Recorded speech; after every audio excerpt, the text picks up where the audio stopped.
mais ampla que a vida, tá?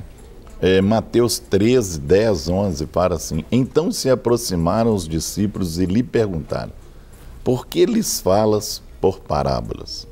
Ao que respondeu: porque a vós outros é dado conhecer os mistérios do reino dos céus, mas àqueles não lhes é isso concedido. Então, o que nós queremos colocar hoje nesse capítulo 13 do livro de Mateus, que contém algumas das parábolas mais simples de Jesus, mas também as mais profundas de toda a Bíblia. Jesus é o mestre da comunicação da visão. Suas histórias simples ilustram o reino dos céus. Nelas, Jesus nos ensina alguns fundamentos na comunicação da visão. Então, o que nós temos aqui? Que Jesus é simples e passa as coisas simples para os simples. E as parábolas mais profundas, quando ele queria alcançar pessoas que iam entender aquilo. Então, nós temos que entender que muitas vezes nós temos que ser simples e vamos alcançar todos com a simplicidade da palavra. Eu estou explicando a simples aqui, a mais profunda o pastor Rogério vai explicar. Ela é parente da parabólica, né? A parábola da parabólica. Mas a parabólica é por causa do formato da parábola. Isso, da parábola, é isso mesmo. Mas não tem nada de matemática aqui, tá bom? Tá bom.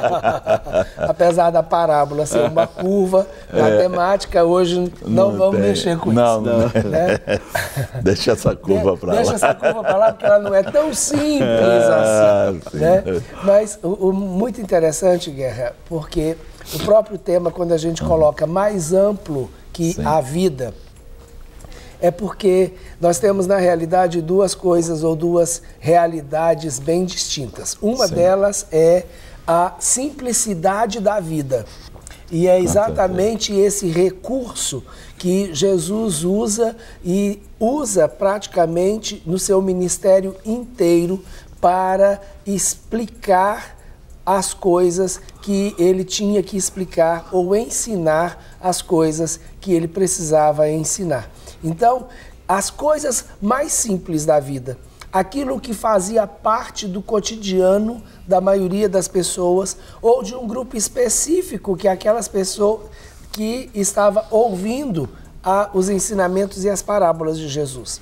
Então, nesse caso, né, bem específico do capítulo 13 de Mateus, onde nós temos um conjunto de parábolas, e o Senhor, ele traz parábolas bem pequenininhas, mas parábolas que vão mostrar o reino de Deus, vão sinalizar aquilo que é a verdade muito mais ampla para nós, que é a vida do reino. Então, é exatamente esses dois pontos. Um é pegar as coisas mais simples do nosso cotidiano, da nossa vida, aquilo que faz parte, né, do dia a dia do povo, de cada um de nós, e que o povo teria condição, pelo menos, de entender o que estava sendo dito e pegar essas verdades simples e ampliar para um contexto muito maior, que é um contexto de uma realidade espiritual muito mais ampla e uma realidade espiritual ainda que estava sendo revelada naquele momento, porque as parábolas, nesse caso, dizem respeito ao reino de Deus. E Jesus veio para anunciar e implantar esse reino entre nós. Então, algo que até então só se ouvia falar e ouvia falar através dos ensinos dos profetas, agora Jesus vem estabelecendo, implantando e trazendo esse ensino de uma maneira muito clara e simples para que todos pudessem alcançar. Quando a gente começa, né, a ver parábolas que são no máximo 2 versículos, tipo, o reino de Deus é como uma pérola de grande valor. Né? Então Jesus, ele está dizendo coisas e verdades extremamente amplas que muitas vezes, né, E mesmo 2000 anos depois, nós, vivendo esse reino, ainda não conseguimos deslumbrar todas as coisas e a amplitude desse reino. Né? Bênção. Nós já temos aqui algumas participações. DDD 35, bom dia, pastores, peço oração por todos os sentidos da minha vida e também para o meu filho que está preso, não é? E por vários que também, por vários também estão ali e pede oração. Sou a Raquel de Poços de Caldas. Né? Tá. Ok, Raquel, nós vamos orar sim, né? Pedindo que Deus possa atender e fazer segundo a vontade dele, né? Temos aqui a participação da nossa querida irmã diária aqui presente, né? A irmã Célia lá de Currais Novos. Eu sou grato a Deus por mais um dia permitir eu poder acompanhar este programa. Ore por toda a minha família, a saúde de todos, uma porta de emprego para o seu filho e algumas causas da justiça que precisam, então, de uma resposta, não é? Então, está aqui a nossa amada, sou Célia de Currais Novos, abraço a todos vocês da Clínica da Alma e que tenham um dia abençoado, em nome de Jesus. Amém. Obrigado, viu, minha irmã? Obrigado pelo seu carinho e estar sempre aí nos acompanhando, para nós é motivo de muita alegria. Bom dia, pastores, estou ligada em vocês todos os dias. Glória a Deus pela vida de vocês. Eu tenho uma pergunta. Deus pode todas as coisas, até as impossíveis. Tenho pedido a Deus a cura de uma enfermidade. Eu sei que Deus pode curar, mas penso também que Deus pode não querer curar. Não é? Paulo tinha um espinho na carne. Não é? Que Deus abençoe vocês e não foi curado. Não é? É a Fabiana de Belo Horizonte. Rogério, eu vejo que, na realidade, ela não coloca uma pergunta, ela já tem a resposta. O entendimento. Deus pode curar? Pode, porque nada lhe é impossível e Ele cura a todos. Não. Por quê? Porque há propósitos. E mesmo que Ele curasse a todos, essa cura ela pode ser em tempos diferenciados para uns e para outros. É muito interessante quando a gente lê, principalmente o Evangelho de Marcos, que Marcos ele fala mais de uma vez que Jesus curou a todos, né? Então, mesmo Jesus curando a todos os que estavam ali naquele momento, Jesus não curou todos os judeus e Jesus não curou todos da mesma maneira. Tanto é que o próprio Evangelho de Marcos, ele traz relatos de formas diferenciadas de como Deus agiu, de como Jesus agiu, não é? No poder de Deus para curar. Então, essas são coisas que muitas vezes nós precisamos discernir. Há um propósito de Deus com a cura e há um propósito de Deus com a não cura. E até o meio que Deus usa para curar também há um propósito. Agora, há uma coisa muito interessante, que essa questão, ainda ontem na escola me fizeram uma pergunta parecida com essa. Né? A gente está tendo a escola de restauração intensiva e me fizeram uma pergunta, ontem não, segunda-feira, me fizeram uma pergunta a respeito disso. Porque a gente falando a respeito de cura da alma e muitas vezes, por curar a alma, acaba automaticamente curando o corpo. Sim. Porque são enfermidades muitas vezes psicossomáticas ou que têm um fundo emocional. Então, nós precisamos muitas vezes discernir que morrer todos nós vamos, a menos que sejamos arrebatados, não é?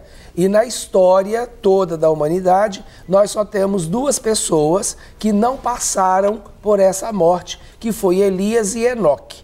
Fora disso, todos os homens, inclusive Cristo, experimentou a morte, né? Então, a morte é algo que faz parte da vida, do contexto natural. Então, a enfermidade, ela acaba levando muitas vezes à morte, que é o fim de todos. Agora, uns parece que vão antes ou depois, de acordo com a nossa perspectiva, mas não a perspectiva de Deus.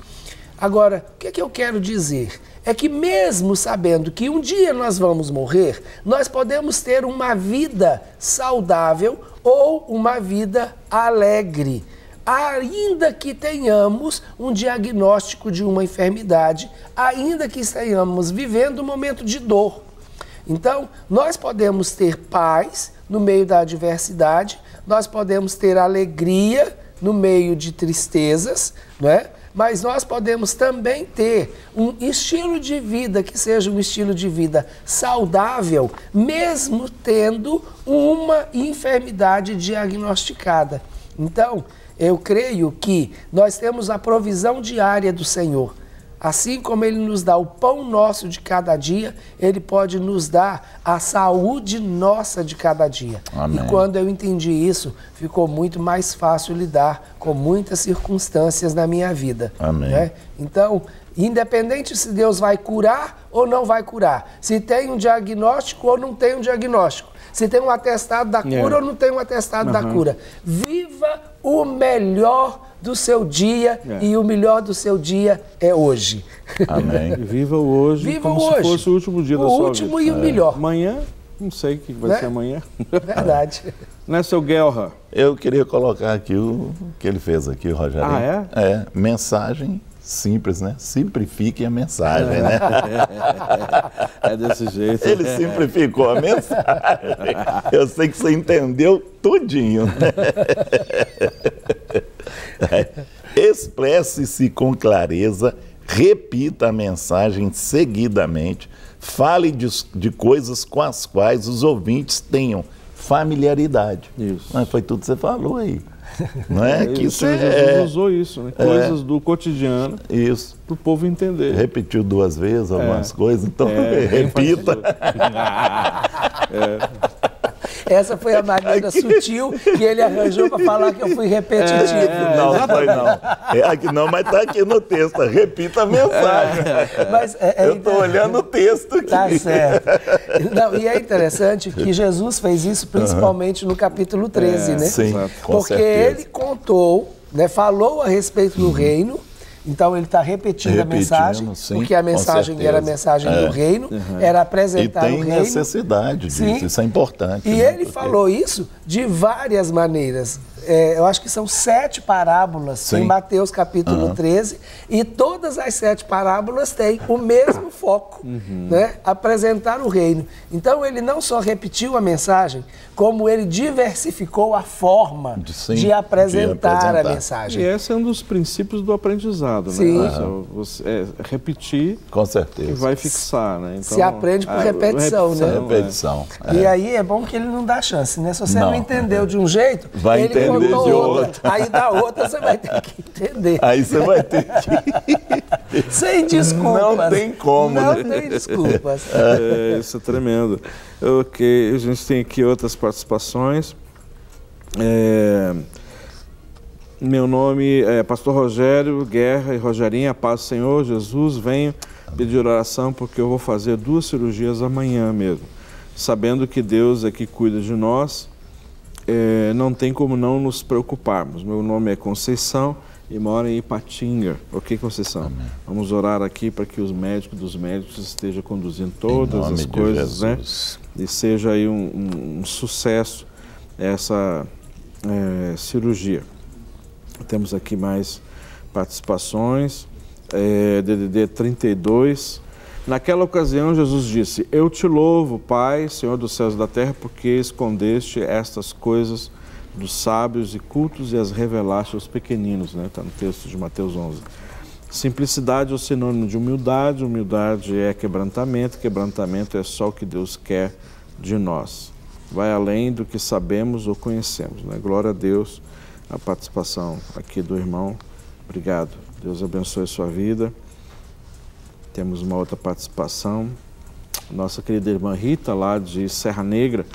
Paz, Senhor, meus queridos, obrigado pelas palavras abençoadas nessa manhã. Estou precisando muito porque às vezes me sinto muito fraca. Por favor, orem pela minha saúde, pois há dias estou com muitas dores e desconfortos. Agradeço muito, pois posso assistir e ouvir as mensagens que vêm de vocês pela palavra do Pai. Um abraço.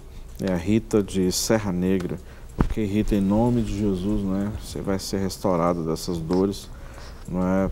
Você possa ser plenamente restaurado. Bom dia, meu nome é Natália, peço oração pela minha vida sentimental e pelo meu namorado, Marco Antônio. Queria muito me casar ainda este ano. Você queria ou você quer? Aí você define, tá bom? Se você queria, aí fica assim, talvez o ano que vem, ou outro ano, mais ou menos, né? 2019, por aí. Fica meio no ar. Fica no ar. Então, se você quer... Uma parábola sem entendimento. Né?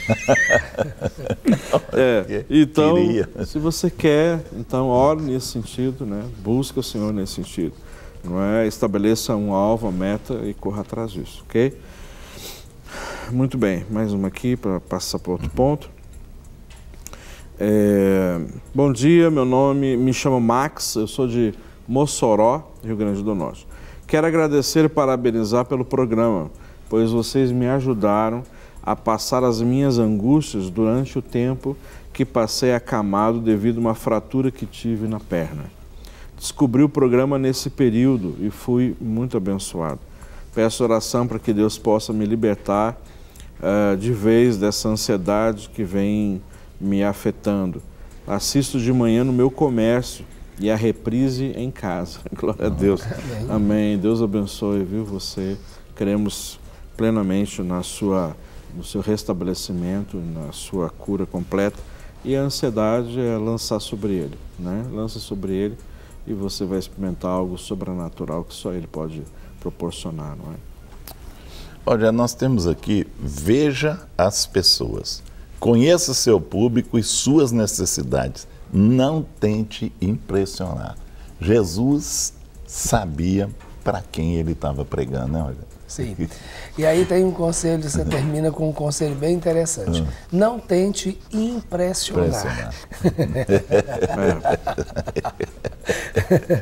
E essa, Guerra, é uma grande tentação que nós temos. Com certeza. Então, principalmente quando você percebe que por ver pessoas diferenciadas como parte do seu público, querer de repente impressionar ou até mesmo demonstrar aquilo que na realidade não é você mesmo, e a gente vê isso até infelizmente com certa frequência, né? Pessoas que deixam de ser elas mesmas e acabam copiando outras pessoas para ver se estão influenciando, né? E demonstrando de uma maneira uma mensagem que poderia ser muito mais autêntica, né? Se ela tivesse sendo transmitida com a sinceridade e com a simplicidade que a pessoa tem.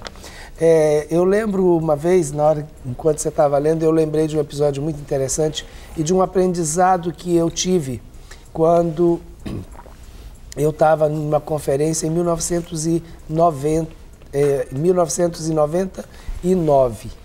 Então, foi muito interessante ouvir uma pessoa célebre, um pregador muito famoso, dizer: as marcas que Deus colocou em você são as marcas do ministério que Deus quer revelar através de você nos outros. Então, você vai imprimir no ministério de Deus em você as marcas que Deus já imprimiu em você. Então, isso é muito interessante. Muito profundo. Não é? Muito profundo. Com certeza. Então, isso nos tira dessa cilada, porque isso é uma cilada, com né? certeza. De querer ser aquilo que a gente não é e de querer ser como o outro. Eu não tenho que ser como o outro, porque se Deus quisesse usar o outro, Ele não estaria me usando, estaria usando o outro. É lógico, com certeza. Não é verdade? Então a gente precisa muitas vezes perder essa tendência de ficar imitando o outro. Claro que a gente até falou, segunda-feira inclusive, nós falamos a respeito do instrutor e do aprendiz, e o quanto que o aprendiz acaba realmente pegando algumas características do instrutor. Isto é, o discipulado, né? Discipulador e discipulador. Baseado nessa relação, né? Acaba sendo influenciar, o discipulador acaba influenciando o discípulo. Então, você tem isso, mas isso não pode impedir aquilo que você realmente é, né? Senão seria uma máquina de xerox. Exatamente. Né? Com certeza. As muitas letras acabam embaralhando os treinos. Isso, com certeza. Embaralha as vistas também.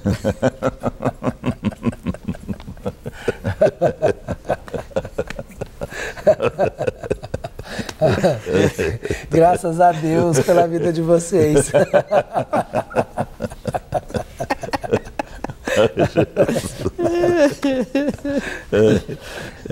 Aproveite oportunidades, reconheça momentos próprios para o ensino e oportunidade para alcançar uma boa receptividade. Aí, Guerra, nós temos uma outra coisa bem interessante, que é o oportunismo. Né? Tá, com certeza. Esse oportunismo, ele pode ser tanto benéfico quando você vai usar isso para estabelecer princípios, verdades e o crescimento dos outros. Porque, olha bem, se nós estamos partindo do princípio de que nós conhecemos aquelas pessoas que estão próximas de nós, que é o princípio anterior, conheça o seu público. Então, eu conhecendo, eu vou aproveitar as melhores oportunidades para tocar aquelas pessoas. Né? Que é, inclusive, uma das coisas que nós falamos ontem, tocar o coração daquelas pessoas. Conheço aquela pessoa, sei como ela vai ser tocada e eu vou, então, ser oportunista, isto é, vou aproveitar a oportunidade que eu tenho ou a circunstância favorável para fazer exatamente aquilo que vai gerar essa mudança e essa transformação. Jesus fez isso o tempo inteiro, o tempo todo. Né? Então, ele muitas vezes negligenciou o seu próprio descanso por causa da oportunidade que lhe foi dada e ele não deixou a oportunidade passar. Quando nós vemos o relato anterior à multiplicação dos pães, né, o texto diz que Jesus estava se retirando, mas ele viu a multidão e ali então ele, compadecido da multidão, ensina a multidão e aí vem uma outra grande oportunidade, que é a da multiplicação dos pães e dos peixes. Né? Por quê? Porque havia uma necessidade, ele entendeu aquela necessidade e aproveitou a oportunidade. Isso é extremamente sábio. Amém. Né? Ok, nós temos aqui a participação. Olá, pastores, tudo bem aí com vocês? Graças a Deus, viu? Tem uma pergunta. Uma pessoa pode não estar doente fisicamente, Guerra, mas se ficar com aquilo na mente, eu acho, no psicológico, dizendo que está doente, só pensando na enfermidade, né? A pessoa pode adoecer verdadeiramente? Pode. Ela pode gerar essa enfermidade. Viu, psicologicamente. A Daiane de Arame, fazia tempo que não tinha participação aqui de Arame lá no Maranhão. Pode sim, viu, Daiane? Então, a pessoa fica falando que está doente ou vai no psicólogo falando que dói aqui, dói lá, mas faz os exames todos clínicos, né? Nada é constatado, pode se tornar, então, uma enfermidade, não é? Pode. Então, na realidade, o que acontece? Já existe uma enfermidade na alma, não é? E ela sente isso no seu emocional, no seu psique, né? Mas pode se expressar futuramente, então, no corpo e se tornar enfermo a partir daí? Pode. Pode tornar até um hipocondríaco, né? Que chega a esse ponto. Exatamente. Não é? E tem muitas pessoas que vivem essa realidade, não é? Que se sente depressivo.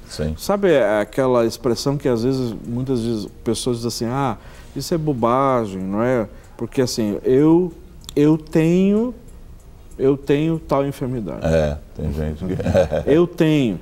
Então, se você tem, você carrega todo o tempo, né? Porque muitas vezes eu estou, né, na condição. Então, o estar, você pode deixar de estar. Não é? Agora, quando eu tenho, é seu. Então, tem gente que carrega isso o tempo todo. Não é? Eu tenho depressão. Toma posse. Toma posse. Entende? Exatamente essa palavra que o pastor Guerra falou. Então, ela toma posse. Então, eu não tenho depressão. Eu estou num quadro depressivo que pode sair a qualquer momento dele. Não é? Então, isso faz diferença. No mundo espiritual, isso faz diferença. E a nossa mente tem esse poder de absorver Com essa certeza, realidade, sim. e uma vez que absorve isso, consequentemente, seu corpo começa a responder, entendeu? Então, assim, acontece e muito. Então, eu digo que hoje, muitas das pessoas que estão enfermas e vão nos consultórios médicos, muitas vezes é só na perspectiva emocional e só um tempo de conversa com o médico, não é que não é um psicólogo, né, mas estuda um pouco de psicologia, né, hoje em dia, muitas dessas enfermidades estão relacionadas à alma ferida, desanimada, batida, machucada, não é? Então, essa falta de perdão. Falta de Sim. perdão. Não, isso aí é situação é normalmente as mais, assim, usar essa expressão corriqueira, né? Mas é isso que acontece normalmente, tá bom? Eu já tenho que mostre a verdade, assegure-se de que a sua conduta ofereça credibilidade às suas palavras. Não é isso aí? Jesus, ele passou uma coisa, mas também ele mostrou, viveu, não é? E é interessante, Guerra, porque não é fale a verdade, Sim. é mostre a verdade. É verdade. Não é? É mais forte que falar, né? Muito mais forte do que falar. Porque você pode falar, as pessoas ouvem, mas quando elas não veem isso, não é? Aí acaba perdendo parte da verdade, ou então rejeita-se a verdade porque não viu aquilo funcionar na vida das pessoas ou de quem falou. Então, quando você mostra a verdade. Agora, aí a gente tem um outro aspecto, Guerra, muito interessante, que é o comprometimento da mensagem. A mensagem, ela precisa estar comprometida com aquilo que é verdadeiro. Sim. Não é? Porque se a mensagem está comprometida com o que é verdadeiro, ela permanece. Ainda que o mensageiro passe, mas a mensagem, ela fica. Não é? E esta é uma das coisas que nós vemos com muita clareza na vida de Jesus. Jesus, ele pregou e ensinou a verdade.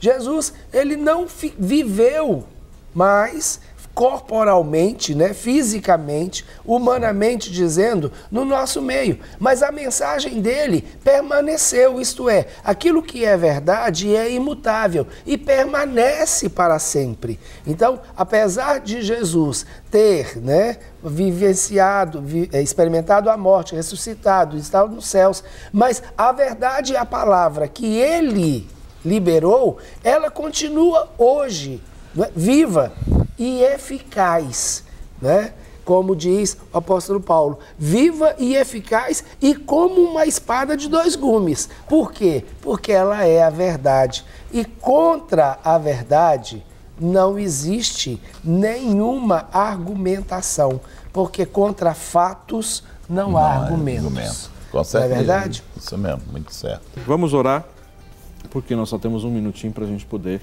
encerrar. Eu quero fazer uma oração em nome de Jesus. Pai, eu quero colocar a vida de cada um dos nossos queridos telespectadores na Tua presença, para que cada um, ó Deus amado, possa experimentar qual seja a boa, a agradável e perfeita vontade do Senhor nas suas vidas. Abençoamos a cada um, ó Deus, daqueles que enviaram seus pedidos. Pai, o Senhor sabe exatamente a necessidade de cada um dos nossos telespectadores e clamamos pela sua graça e misericórdia sobre a vida de cada um. E agradecemos, ó Deus, que sabemos que o Senhor responde segundo a sua vontade e o seu querer. Muito obrigado, Deus. Abençoamos a cada um no nome santo de Jesus. Amém. Para receber todas as novidades do canal, inscreva-se. E se curtir o vídeo, clique em gostei. Aproveite para acompanhar a Rede Super nas redes sociais.